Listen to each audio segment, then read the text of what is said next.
തിമോഥെയോസിന് എഴുതിയ ഒന്നാം ലേഖനം.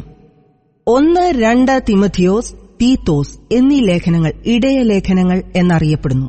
കാരണം ആദിമ പ്രാദേശിക സഭാ ശുശ്രൂഷകരുടെ ഉത്തരവാദിത്വങ്ങൾ സംബന്ധിച്ച ഉപദേശങ്ങളാണ് അവയിൽ ഉൾക്കൊണ്ടിരിക്കുന്നത്. ഈ ലേഖനം തിമോഥെയോസിനെയാണ് സംബോധന ചെയ്തിരിക്കുന്നതെങ്കിലും പുതിയ വിശ്വാസികളുടെ സമൂഹങ്ങൾ രൂപീകരിച്ച് സഭയുടെ വിശ്വാസാചാരങ്ങൾ, ദൈനംദിന ജീവിത ശൈലി എന്നിവയിൽ ഉയർന്ന മാനദണ്ഡം പുലർത്തി സഭയെ നയിക്കുന്നതിനുള്ള പൊതുവായ ഉപദേശങ്ങളും മാർഗദർശനങ്ങളും ഇതിൽ ധാരാളം കാണുന്നുണ്ട്. ദൈവജനത്തിന് ആവശ്യമായ ഉപദേശങ്ങൾ, വ്യാജ ഉപദേശങ്ങൾ സംബന്ധിച്ചുള്ള മുന്നറിയിപ്പുകൾ എന്നിവ നൽകുന്നതിനാണ് ഈ ലേഖനം എഴുതിയത്. കൂടാതെ സഭാ ശുശ്രൂഷകരെ എങ്ങനെ തിരഞ്ഞെടുക്കണമെന്നും അവരുടെ ഉത്തരവാദിത്തങ്ങൾ എങ്ങനെ നിർവഹിക്കണമെന്നും ലേഖനം അനുശാസിക്കുന്നു. തിമോഥെയോസിന്റെ മാതാവ് ഒരു യഹൂദ ക്രിസ്ത്യാനിയും പിതാവ് ലുസ്ത്രക്കാരനായ ഒരു യഹൂദേതരനും ആയിരുന്നു. അദ്ദേഹത്തെ വിശ്വാസത്തിലേക്ക് നയിച്ചത് പൗലോസാണ്. പൗലോസിന്റെ ഉത്തമ സഹപ്രവർത്തകനും വിശ്വസ്ത ദൂതുവാഹിയും ലേഖനങ്ങൾ അയക്കുന്നതിൽ സഹകാരിയും ആയിരുന്നു തിമോഥെയോസ്. വിശ്വാസത്തിൽ നിജപുത്രനായാണ് പൗലോസ് തിമോഥെയോസിനെ കരുതിയിരുന്നത്. ഈ ലേഖനം പൗലോസിന്റെ ജീവിതാന്ത്യത്തിൽ എഴുതപ്പെട്ടതായിരിക്കും. പൗലോസിന്റെ മരണശേഷം സഹപ്രവർത്തകരിൽ ഒരാൾ അദ്ദേഹത്തിന്റെ പേരിൽ എഴുതിയതായിരിക്കാം എന്ന് കരുതുന്നവരുണ്ട്. ഈ ലേഖനത്തിൽ കാണുന്ന സഭയുടെ ഘടന, ചില ഉപദേശങ്ങൾ എന്നിവ പൗലോസിന്റെ മരണശേഷം 1-2 തലമുറകൾക്ക് ശേഷം എഴുതപ്പെട്ടു എന്ന ഒരു വാദവും ഉണ്ട്.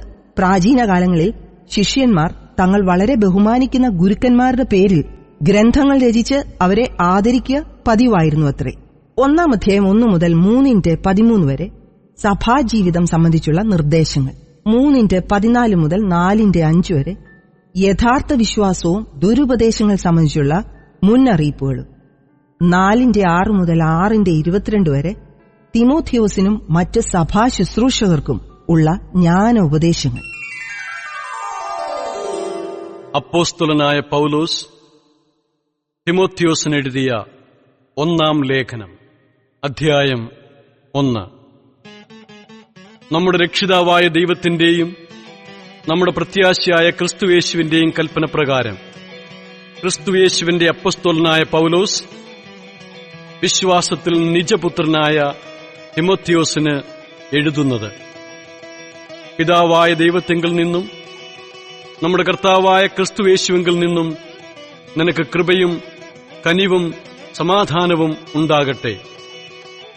അന്യഥാ ഉപദേശിക്കരുതെന്നും വിശ്വാസമെന്ന ദൈവവ്യവസ്ഥയ്ക്കല്ല, തർക്കങ്ങൾക്ക് മാത്രം ഉതകുന്ന കെട്ടുകഥകളെയും അന്തമില്ലാത്ത വംശാവലികളെയും ശ്രദ്ധിക്കരുതെന്നും ചിലരോട് ആജ്ഞാപിക്കേണ്ടതിന് നീ എഫെസോസിൽ താമസിക്കണം എന്ന് ഞാൻ മക്കദോന്യയ്ക്ക് പോകുമ്പോൾ അപേക്ഷിച്ചതുപോലെ ഇപ്പോഴും ചെയ്യുന്നു. ആജ്ഞയുടെ ഉദ്ദേശമോ ശുദ്ധഹൃദയം, നല്ല മനസ്സാക്ഷി, നിർവ്യാജ വിശ്വാസം എന്നിവയാൽ ഉളവാകുന്ന സ്നേഹം തന്നെ. ചിലർ ഇവ വിട്ടുമാറി വൃഥാവാദത്തിലേക്ക് തിരിഞ്ഞ് ധർമ്മോപദേഷ്ടാക്കന്മാരായിരിക്കാൻ ഇച്ഛിക്കുന്നു. തങ്ങൾ പറയുന്നത് ഇന്നതെന്നും സ്ഥാപിക്കുന്നത് ഇന്നതെന്നും ഗ്രഹിക്കുന്നില്ലതാനും.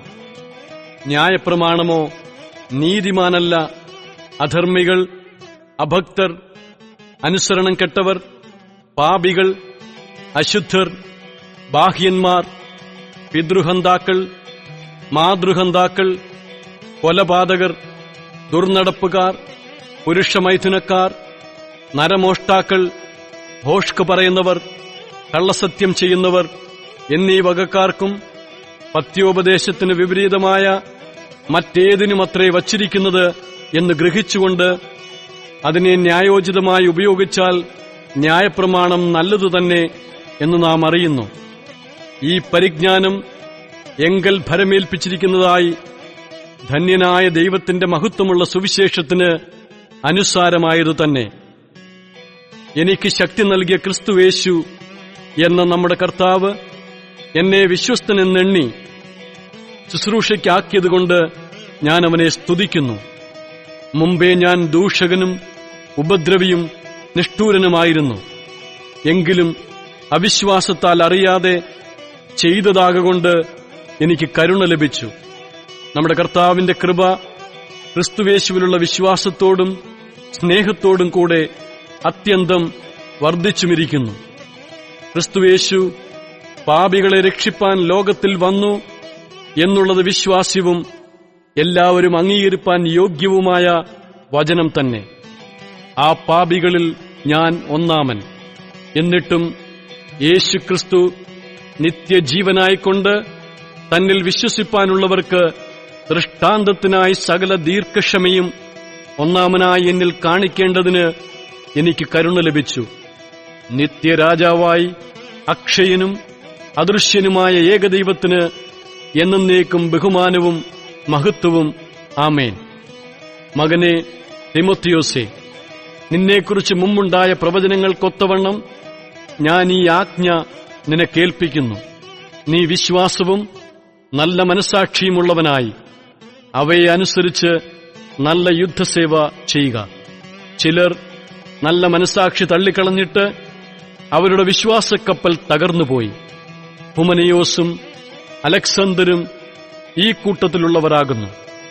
അവർ ദൂഷണം പറയാതിരിപ്പാൻ പഠിക്കേണ്ടതിന് ഞാൻ അവരെ സാത്താനെ ഏൽപ്പിച്ചിരിക്കുന്നു.